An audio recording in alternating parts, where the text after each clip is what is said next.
Good morning. Good morning. Everybody awake? Yes. Everybody bring their memories. Today we're going to focus very specifically on how to tackle one of the most frustrating memory problems folks complain about. How many of you are really troubled when you forget a name?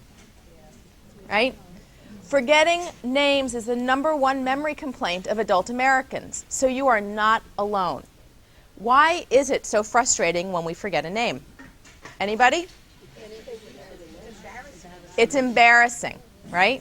And really, if you think about it, remembering a name is like a little pop quiz for your brain. Because what happens?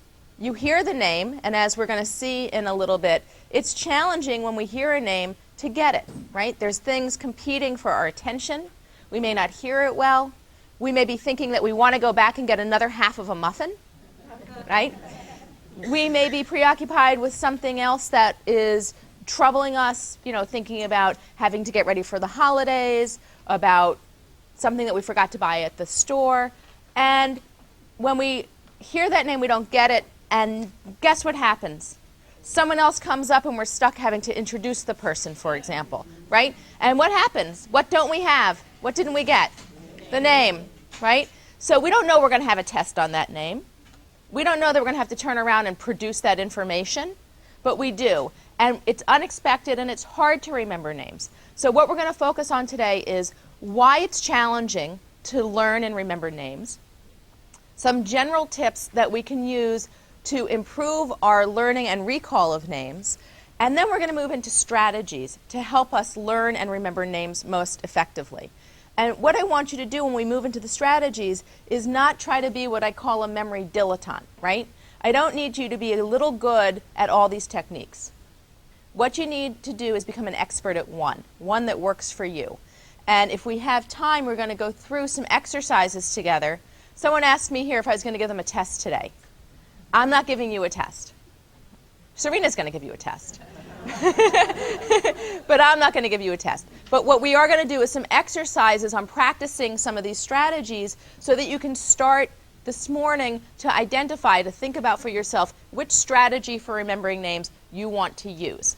When we talk about these strategies, that you think about what you're going to do, because I'm going to tell you what these strategies are, but they're only going to really work for you if you make them a habit.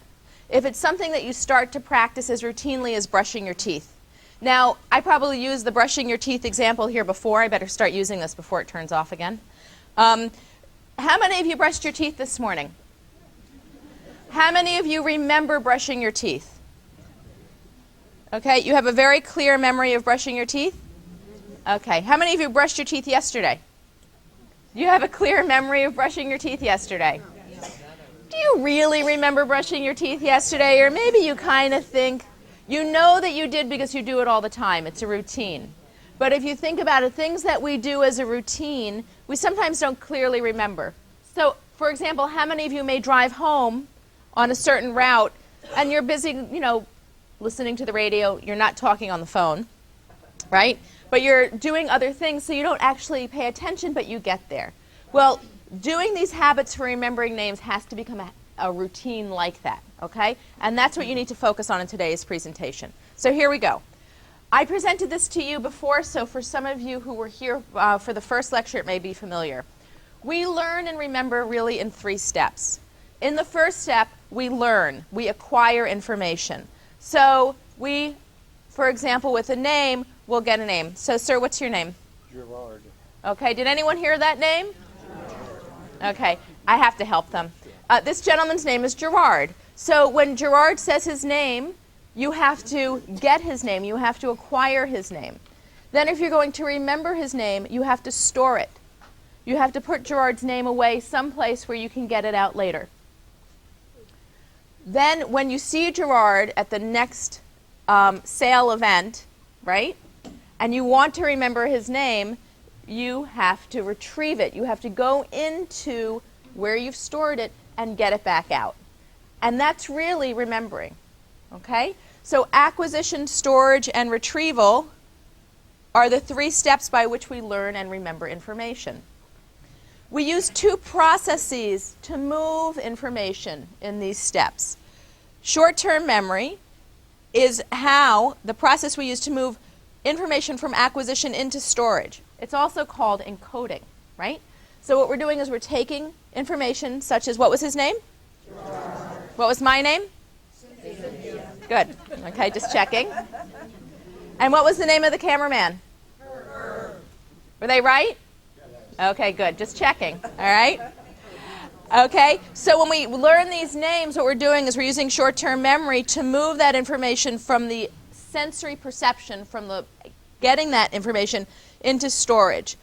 Then we store it in long-term memory, right? So when we want to retrieve that information, when we want to get it back, we go into long-term memory and we retrieve it. We take it back out.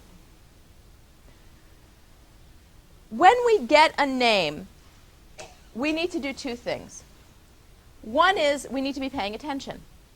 Now, for those of you that heard me previously, you know that I'm a big attention fan. And that, in fact, I believe that one of the reasons most of us who are healthy forget is because we don't effectively focus on information that we want to remember. We're not aware that we are unfocused or distracted. We expect ourselves to just capture that information and have it, as if it's entered onto our hard drive, right? But in fact, we really need to be paying attention to acquire information, and that's where we can lapse, right? We're not getting that information well. So if we're going to learn names effectively, we need to be able to pay attention, and we need to use a technique to help us remember more effectively. We need to have a strategy for learning names. Why? Well, as I said to you before, learning names is a little bit of a pop quiz, right? We need to acquire the name, and we need to store it. So, Gerard, how long does it take you to say your name? Oh, a second or two. You guys agree? A second or two? Yes. Do this. Say your own names to yourselves. You can say it out loud. That's okay. How long does it take you to say your name? Okay, just maybe not even a second, depending. So that's the time you have to learn that name, when someone says their name to you, right? So you don't have a lot of time. It's hard to grab onto that name. There are other things that can make it difficult. So you really need a technique. You need a strategy to help you make that name easier to remember. So then, why is it difficult to get names? Okay, we've touched on some of these. Let's talk about them in a little more detail, though. Well, I talked about distraction, right? So we are often distracted, and this is something that is true no matter what our age. You know, I have 2 teenage boys, and God bless them, because if they ever come to hear me talk these days, I don't think they'd be really happy how much I end up using them as an example. But we don't really think of 15 and 17-year-olds as having memory problems, do we? But they forget to turn in forms at school. They forget their food, right? They forget homework, although they're getting better about that. So they forget. But we don't think of them as having memory problems. We think of them as being distracted, right? They're busy, doing things on the computer, watching TV, hanging with their friends, so that they are distracted, they're not focused. We see that as we grow older. I see that in clients who may be young parents, where they're juggling work and family and a home. And I see that in my clients who are, the ages of many of you, where you're busy, right? You're traveling, you're still managing your home and helping with family, even if you may be even having family still living with you or caring for people in your family. You may be working or volunteering and taking classes. You have a lot on your plate. So it may be harder to stay focused all the time when you're learning something like a name.